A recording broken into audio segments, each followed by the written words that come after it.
assim: não julguem para não serem julgados, pois vocês serão julgados pelo modo como julgam aos outros. O padrão de medida que adotarem será usado para medi-los. Jesus, ele deixa um ensinamento para nós, para que a gente possa olhar para nós mesmos. Acredito que se eu perguntasse quem já sofreu injustiça, quase todos nós, talvez uma área insignificante ou muito significativa para você, seja qual for a área. E muitas das vezes eu costumo dizer que toda a história, ele tem dois lados: o lado de quem foi ferido ou o lado de quem feriu. E geralmente a gente vai exortar as pessoas numa verdade que aconteceu, a gente não sabe avaliar a história. É muito comum nos nossos dias, quando você não partilha da mesma opinião que o outro, a gente torna uma realidade de não se respeitar, porque não partilha da mesma ideia. Isso acontece na política, no futebol, sim ou não? É chamado de intolerância. E essa intolerância, sutilmente, ela entra dentro do corpo, dentro da igreja. Jesus nos traz aqui um ensinamento sobre não julgar. A partir do momento que eu uso o dedo acusativo, Deus vai permitir que outra pessoa também use o dedo acusativo contra mim. Quem está entendendo? Então ele começa a nos ensinar essa restrição de não querer que um discípulo jamais possa julgar o outro. Ele estava ensinando os seus discípulos, e eu quero poder construir essa ideia com vocês hoje, amém? Afinal de contas, é preciso algum tipo de julgamento para obedecer a ordem. Ou seja, o ponto principal do versículo é que um cristão não deve ter um espírito acusador. Um cristão leva a julgar a condenação as pessoas quando ele acusa.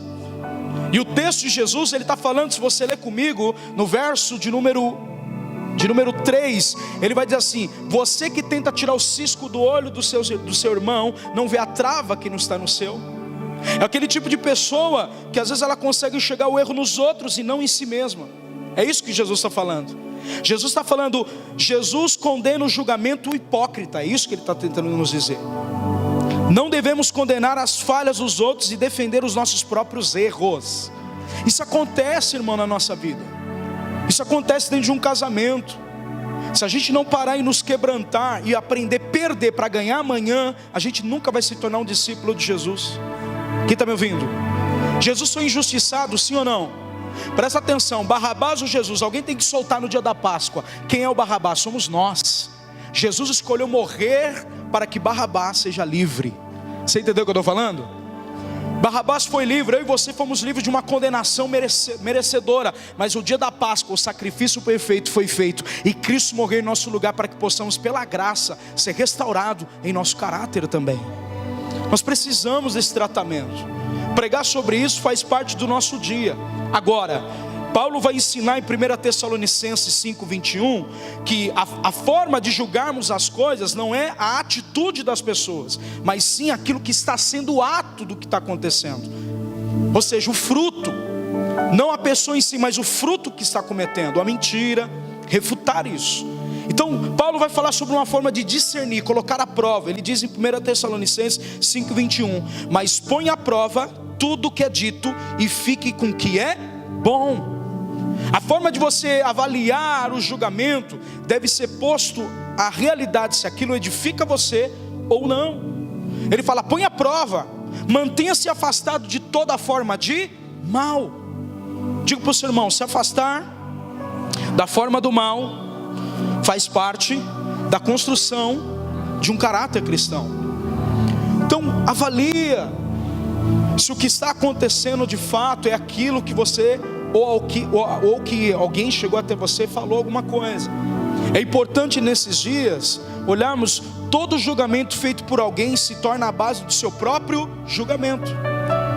Abra comigo em Tiago 4:11, vamos desenhar um pouco mais isso.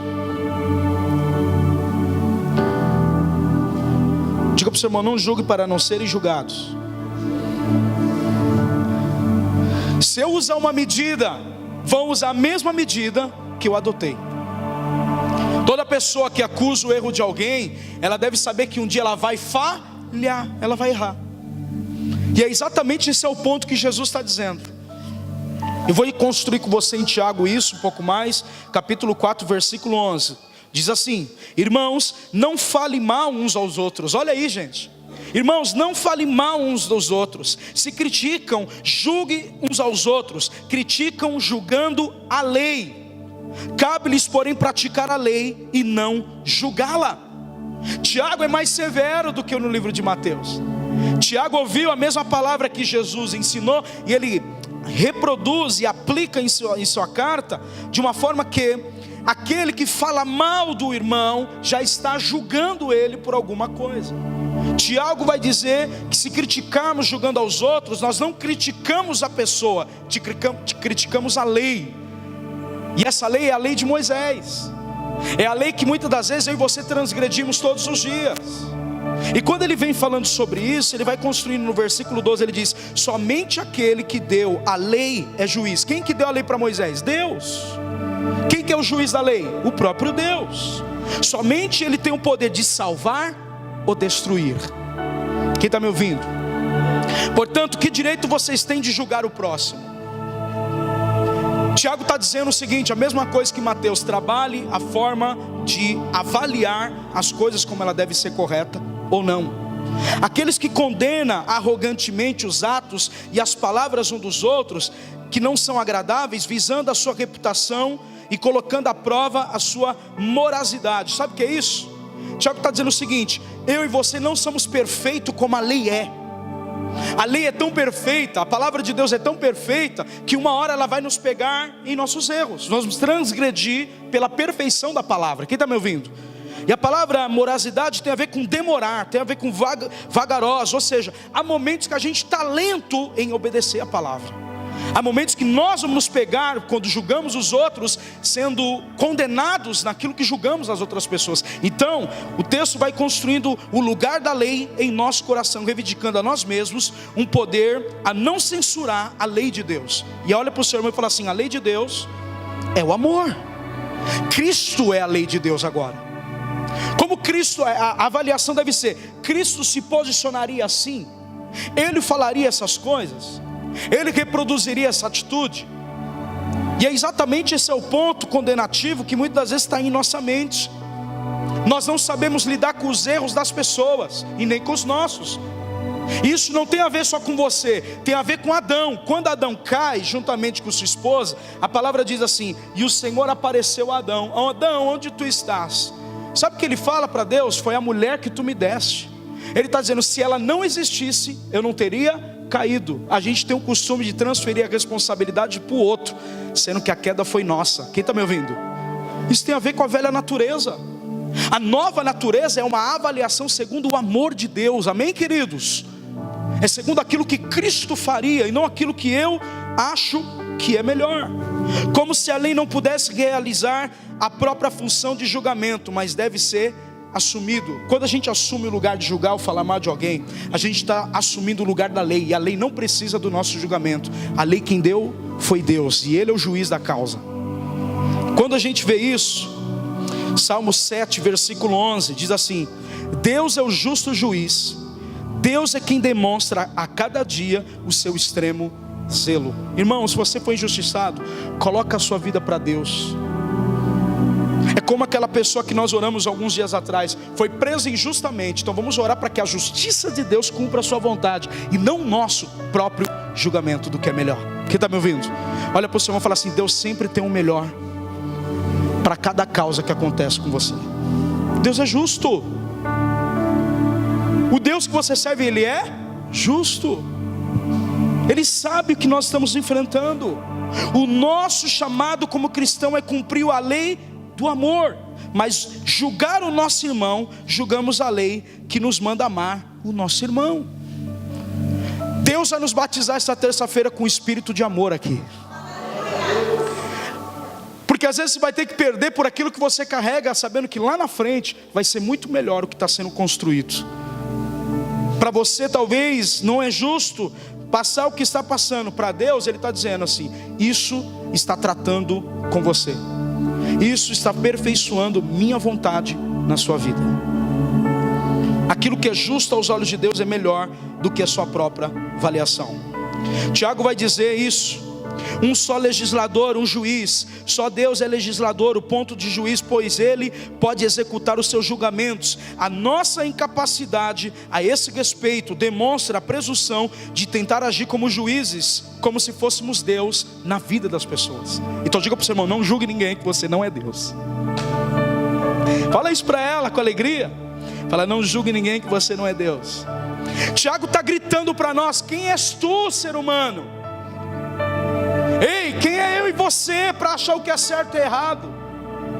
Nós muitas vezes nos colocamos como arrogantes e julgadores dos nossos companheiros, tentando ser o ofício de Deus, e só Deus sendo juiz, e esse ofício pertence a Ele, de um julgamento correto que está acontecendo na sua vida. Toda injustiça que você está sofrendo, Deus tem um propósito de construir o que é verdade. Se é mentira, espere, porque a verdade sempre vai aparecer. Irmão, ninguém consegue ficar escondido diante da luz de Jesus Cristo. Tudo que é trevas na nossa vida, nós temos que permitir que o Senhor mude. Deus não vai me abençoar somente, Ele quer me transformar. Nós precisamos de uma igreja madura, onde as pessoas ouvem e aprendam e praticam o que ouviu. Irmãos, nós estamos nos dias onde o Senhor quer construir em nós as verdades da palavra. Precisa ter excelência no que você constrói, cristão, porque o mundo está de olho em você.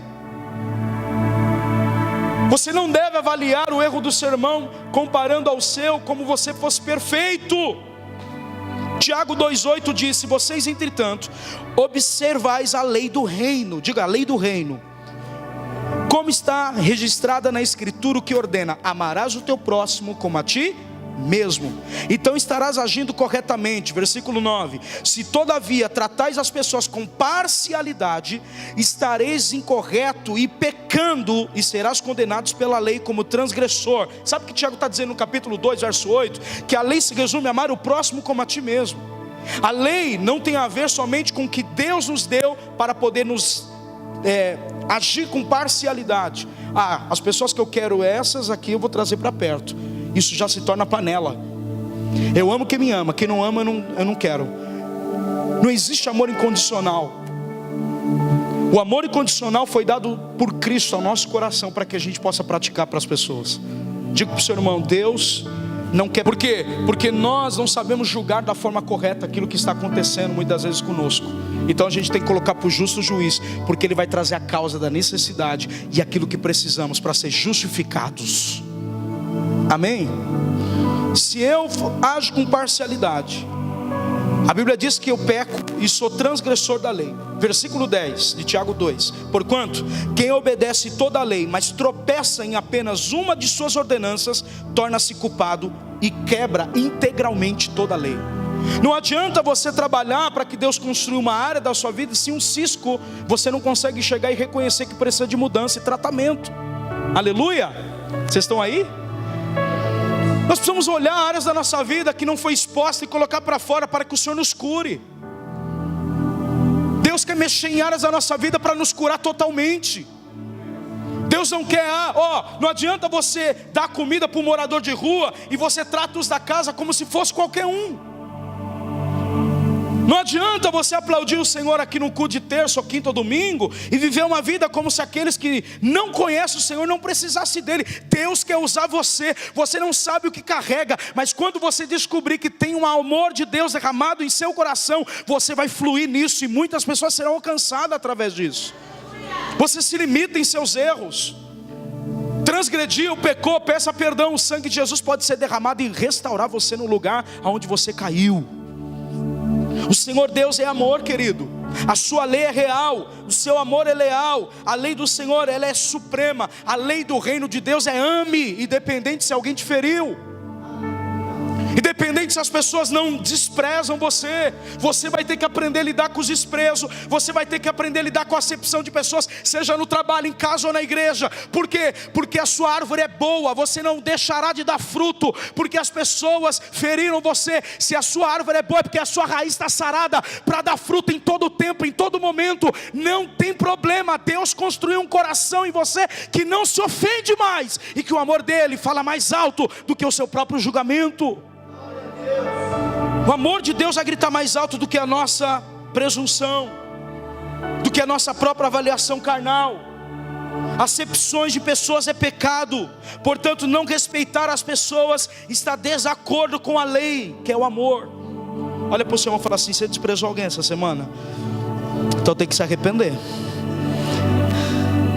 Que é o amor do reino? Queira a lei do reino. A lei do reino é amor, querida, é liberdade. Pastor, você vai dar moeda para alguém que bate no vidro do seu carro? É porque não é seu filho, senão você dava todos os dias moeda para ele. Nós estamos tão secos, irmãos, tão secos, que nós não conseguimos enxergar que fomos libertos. Sempre tem que ter alguma coisa no meio do seu relacionamento com Deus. Se não há prioridade, não há amor. E se Deus é amor, Ele tem que estar saindo primeiro e não o último da sua vida. Deus vai inverter essa fila hoje no seu coração. Não vai ser namorado, não vai ser desemprego, não vai ser milagre, vai ser Cristo a prioridade da sua casa. Deixa Ele julgar as coisas como deveria ser. Não vai lá para justificar o que está certo. A palavra do Senhor: quem atentará acusações contra os escolhidos de Deus? Se é Deus e quem justifica a tua casa, quem justifica a tua vida é Deus, não é as pessoas. Nem todo mundo partilha do mesmo sonho que o teu. Você vai ter que saber lidar. Isaías 33:22 diz: pois o Senhor Yahvé é o nosso juiz, o Senhor é o nosso legislador, o Eterno é o nosso rei. É Ele que nos salvará. Aleluia. É Ele que salvou. Não é o crítico, não é o que te persegue no trabalho, não é aquele que abusa da autoridade que carrega para oprimir e humilhar você. Não, querido, foi o Cristo que morreu por você. E se Ele foi como ovelha ao matadouro, calado em silêncio, fique quieto, porque a justificativa vai bater na tua porta hoje. Alguém está me ouvindo aqui? A justificativa vai bater na sua porta. E não tem acusação para aquele que está em Cristo Jesus. Não tem mais condenação para aquele que está nele. É Ele quem morreu por você, e o sangue dele justifica você de todo pecado. Todo aquele que estiver guardando a lei e não entanto estiver ofendendo o seu irmão, tropeça em toda a lei. Não adianta você agora estar espiritual, orando em línguas, abrindo GC, mas não lava a sua língua no sangue do Cordeiro. Continua falando mal dos outros. Continue prestando seu ouvido para ouvir coisas dos outros. Sabe o que você tem que fazer? Faz uma avaliação. Quando vem falar: olha fulano, estão falando de você, você pergunta assim: é bom ou ruim? Ah, é ruim, então não quero saber não, irmão. Nunca mais essa pessoa vai te procurar para falar mal de ninguém. Alguém está me ouvindo, irmão? Dá um glória aí agora que eu quero ver. Porque se você dá ouvido, é porque você está emprestando seu coração para se contaminar com aquilo. Numa sentada, num diálogo, numa conversa, tudo pode ser resolvido. Aleluia. Assim o Senhor deseja. O Senhor deseja que a gente não tropece numa vírgula da lei, que é o amor. Assim você quebra toda a lei, porque se eu ofendo o irmão, eu ofendo o amor, que é o cumprimento da lei. Cristo é amor. Ele deseja que eu reproduza o amor na vida das pessoas. Se você não entrar nesse lugar em Deus, você vai ficar a vida inteira tentando buscar por que eu estou sofrendo injustiça. Cristo foi injustiçado, amém? Cristo foi cuspido, humilhado por causa de você, irmão. Ele morreu em nosso lugar. Se isso não te faz quebrantar por dentro, o que vai fazer você quebrantar? Chuva nos para, frio nos para. Às vezes eu fico perguntando: será que a nossa igreja tem crentes de verdade? Porque o próprio Deus que provê para você uma fé, Ele deseja que você construa isso na parceria do relacionamento com o Espírito Santo. O Espírito Santo vai te ajudar você a amadurecer na fé. Cara, você não tem que vir para a igreja por amigos. Você não tem que vir para a igreja se está frio ou calor. Você tem que vir porque você é grato àquilo que Ele fez na cruz por você. Gálatas 5,14 diz: toda a lei se resume em um só mandamento: ame seu próximo como a ti mesmo. Toda a lei se cumpre em amor. Rick Warren, um pastor batista dos Estados Unidos, ele diz assim: o amor sempre acha uma saída. Eu disse que o amor sempre acha uma. O egoísmo sempre acha desculpa. A gente fica dando desculpa porque somos egoístas em amar. E olha uma coisa: amar dói. Diga, amar dói. Porque envolve transferência de relacionamento e confiabilidade. E quando é ferido isso, sabe o que a gente faz? A gente fala assim: nunca mais vou confiar em ninguém. Então a gente pede uma oportunidade de alguém novo entrar na nossa vida por um coração que está ferido. a gente coloca todo mundo no mesmo lixo, porque uma pessoa nos feriu. Mas em nome de Jesus, Deus quer curar você através do amor. Você vai ter uma avaliação de Cristo, e não só avaliação caída de uma natureza adâmica, mas uma avaliação segundo o amor de Jesus na cruz. A graça de Deus está aqui nessa noite. Alguém está me ouvindo? Diga amém. Tem uma história que está em 1 Samuel. Vamos ler comigo. 1 Samuel 17, 28. Estou indo para o final, de verdade. Eu vou deixar na quinta para acabar o culto até meia-noite. Estou brincando, vai não. Pode vir que não vai acabar não. Hoje acaba cedo. 1 Samuel 17, 28. Corre lá, irmão. Abre sua Bíblia no celular, onde você quiser. Acompanha comigo somente.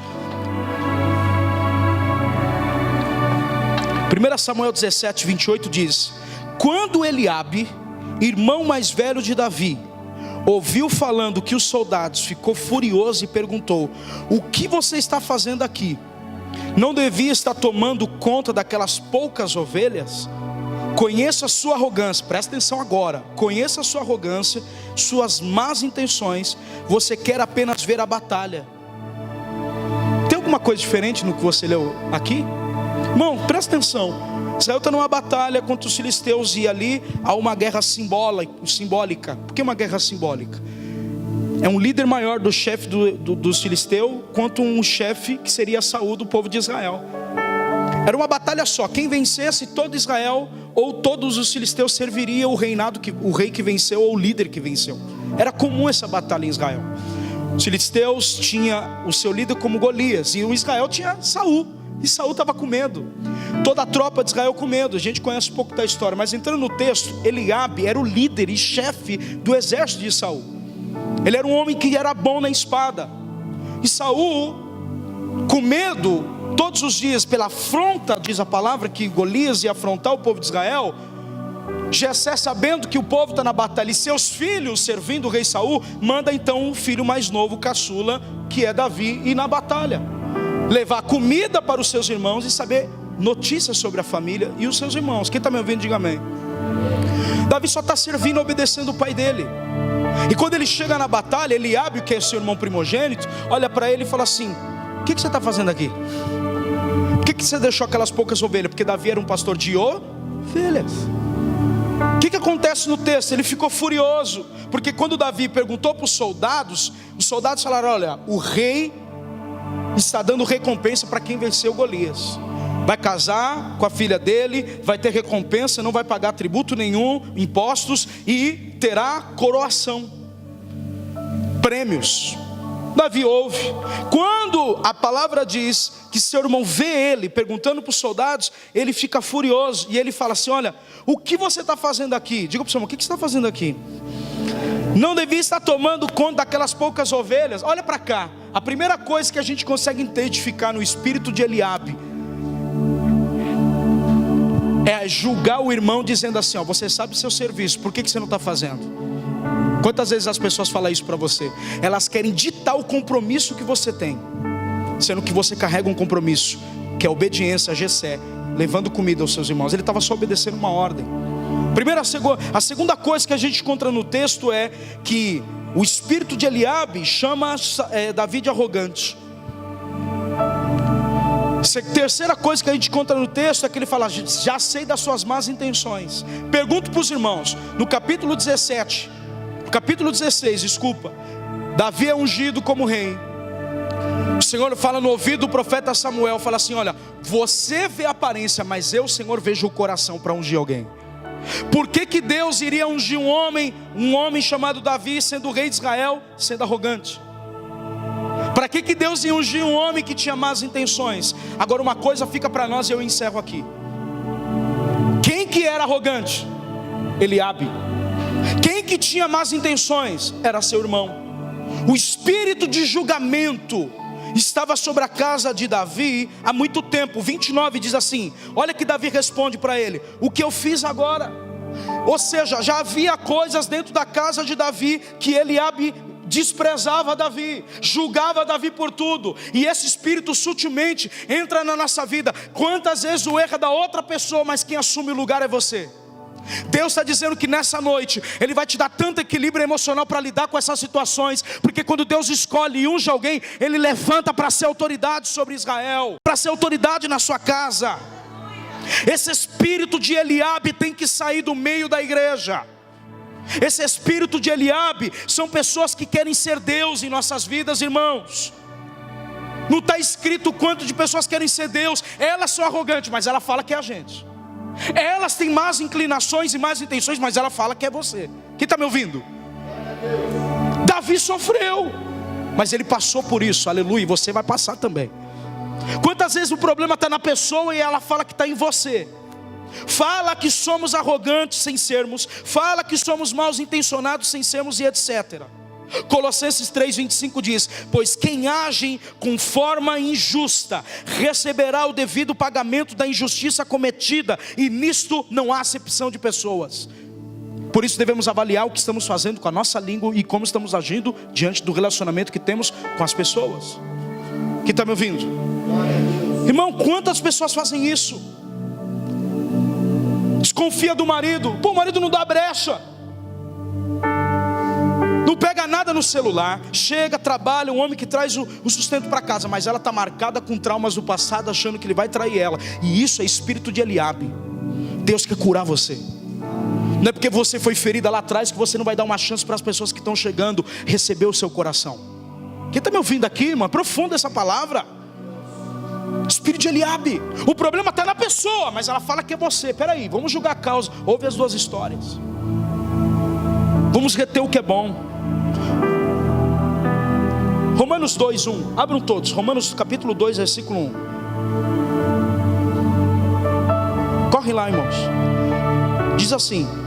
Eu vou lendo enquanto você vai achando, para ganhar raciocínio da palavra. Talvez você pense que pode condenar esses indivíduos, mas é igual a eles. Não tem desculpa. Quando diz que eles deveriam ser castigados, condena a si mesmo, porque você julga os outros praticando as mesmas coisas. Por que a gente julga as pessoas se a gente pratica as mesmas coisas que elas? Quem está me ouvindo? A nossa autoavaliação, olha para mim, querido, presta atenção. A nossa autoavaliação deveria ser assim: Jesus agiu de misericórdia para comigo no meu erro, então eu tenho que agir de misericórdia para com o erro dos outros.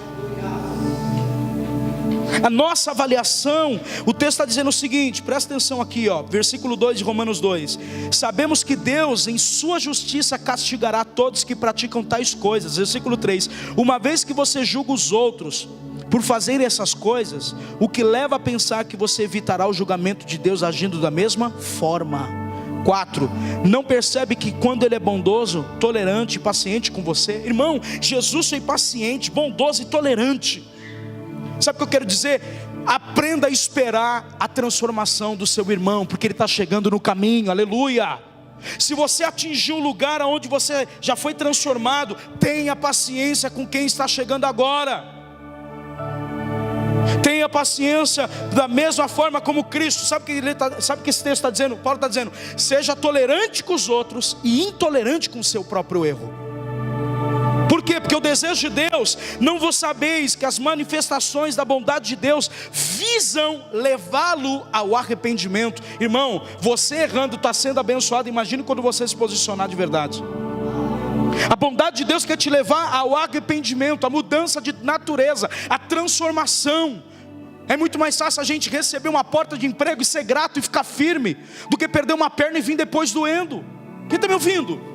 Tem pessoas que precisam sofrer acidente, tem pessoas que precisam ser presas, tem pessoas que têm que morar na rua para vir para Jesus. Não precisa ser desse jeito. Deus continua sendo bom e a sua misericórdia dura para sempre. Levanta a tua mão. Deus é bom, o favor dele está batendo na sua porta. Então ouça a voz dele agora. Hoje é o dia de voltar para ele.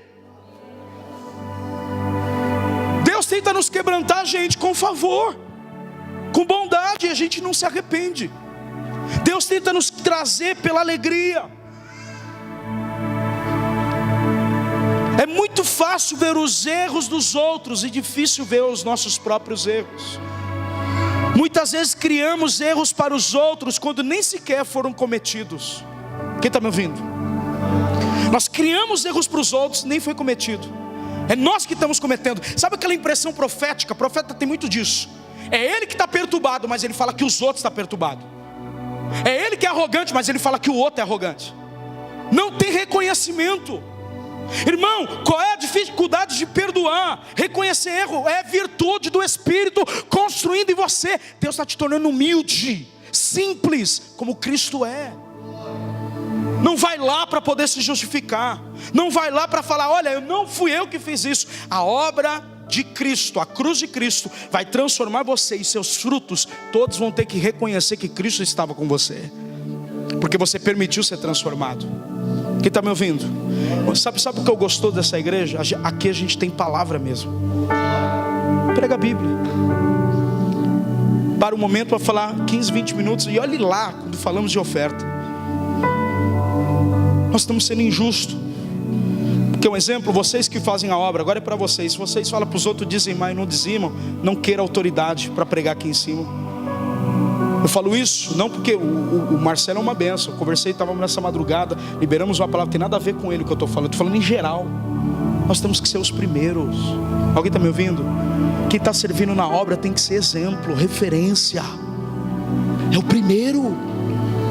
É o primeiro a falar, ó, conte comigo, eu estou envolvido, eu acredito nesse ministério, aleluia. Deus quer levantar pessoas assim aqui, querido, aleluia. Pessoas que inventam erros dos outros, quando na verdade é o seu.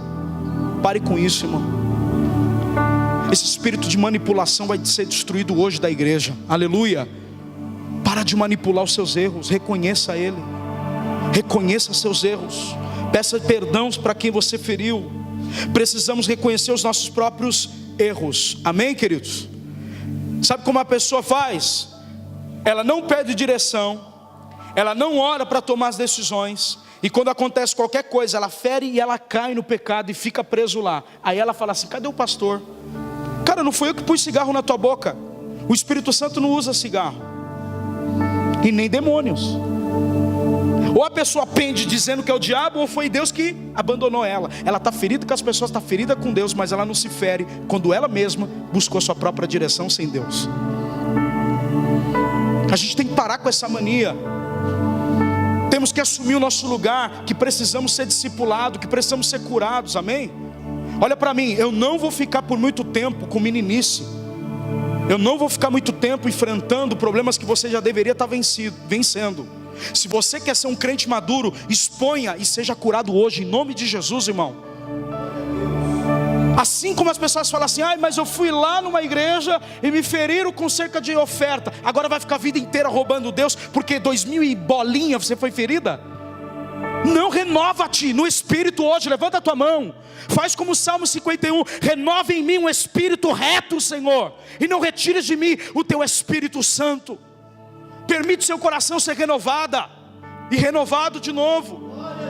Permite você o entendimento ser transformado. Alguém coisa para você aqui, como Davi fez, olha para cá, 1 Samuel 17, versículo de número 29, quando Davi fala assim, e agora o que eu fiz, meu irmão?